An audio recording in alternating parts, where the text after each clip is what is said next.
Asian stocks slipped amid weaker than expected economic data out of the US on renewed recession fears. Investors, it seems, have switched their focus once again on the prospects of an economic slowdown. Japan's Nikkei share average ended at a two-week low, led by a sell-off of exporters on the back of the yen's overnight strength.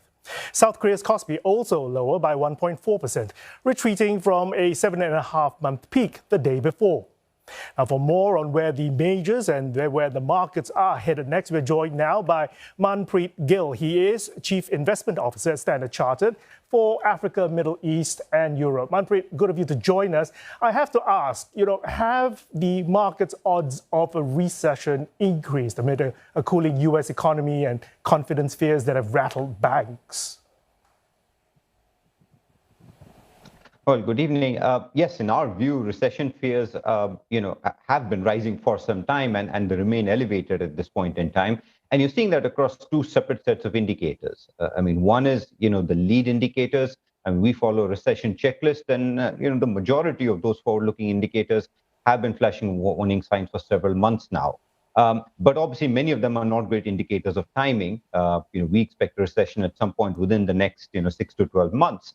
But I think when we look at the most recent high-frequency data, the ISM in the US, for example, we've clearly seen some weakening in the cyclical aspects there. So all in all, a lot of indicators pointing to weaker growth ahead. We think that will tip us all the way over into an economic recession.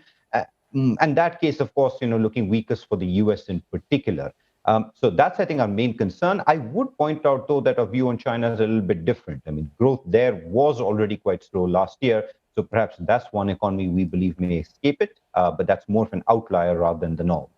Okay. Do you think for investors that the policymakers on both sides of the Atlantic have actually sufficiently ring-fenced the banking systems against further turbulence? Are we likely to see a marked decline in so-called fear trades anytime soon? Well, when it comes to the banking sector specifically, I would argue for the time being, at least, policymakers appear to have gotten ahead of the problem. A little bit different on either side of the Atlantic. I think in the US, there's clearly more of a confidence issue, particularly with regional banks. And while many of the measures have definitely got ahead of it, it is something we keep an eye on, not specifically to the banking sector, but also what the resulting tightening of lending conditions might mean in terms of knock-on or second-round impacts on some sectors, because regional banks are quite an important factor, in terms of bank loans in the US.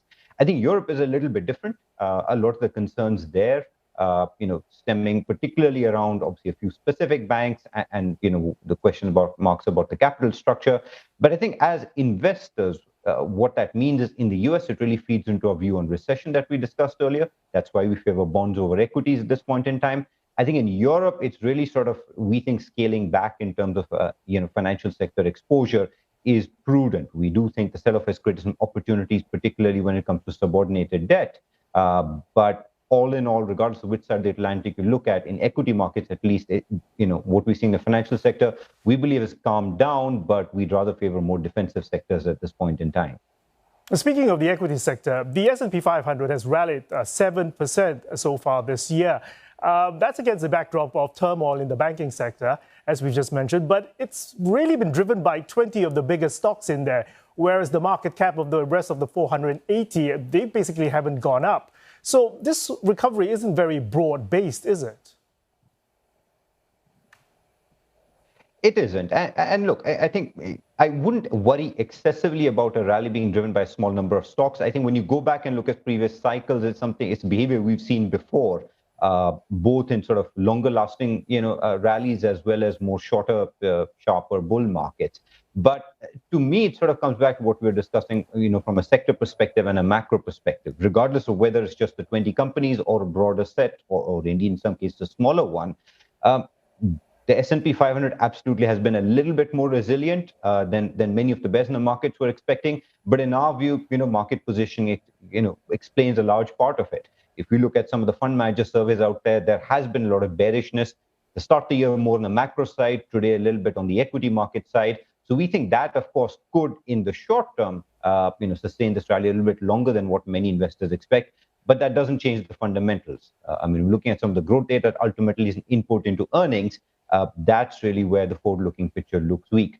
To us, the key indicator still is the earnings expectations for the index. That's the one where we become much more comfortable. That number, weakens significantly, but we just believe expectations are too high at the moment. Manpreet, speaking of the macro picture, the World Bank has warned of a lost decade for global growth without bold policy shifts. What steps should be taken? Well, unfortunately, I don't think there's any easy answers there, when it comes to policymakers. And I think it'll have to be a very specific conversation depending on where one is.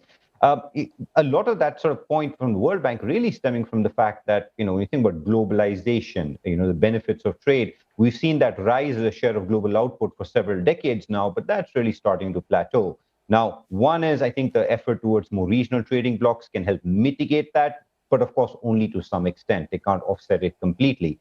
The other one is, I'm sure we're going to be having many more conversations about productivity growth. And that's a conversation you can see has already started off, in some parts of the world. But when we sort of step back and say, okay, as investors, how do we deal with that and the fact that there's no easy answer? To us, this is where, making sure one is invested in a globally diversified, portfolio, that may actually turn out to be one of the most important things we can do. Because if you look back at recent cycles, some of them, with the benefit of hindsight, were a little bit easy. The last 14 years, for example, were 14 years of US exceptionalism.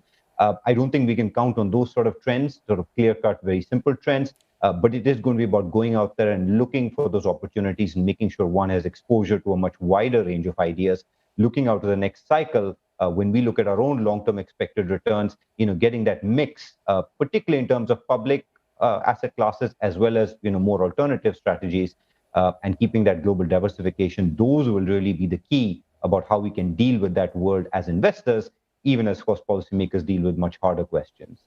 Manpreet, it was very good to talk to you. We've run out of time. Thank you for that analysis. And that was Manpreet Gill. He is Chief Investment Officer at Standard Chartered for Africa, Middle East and Europe.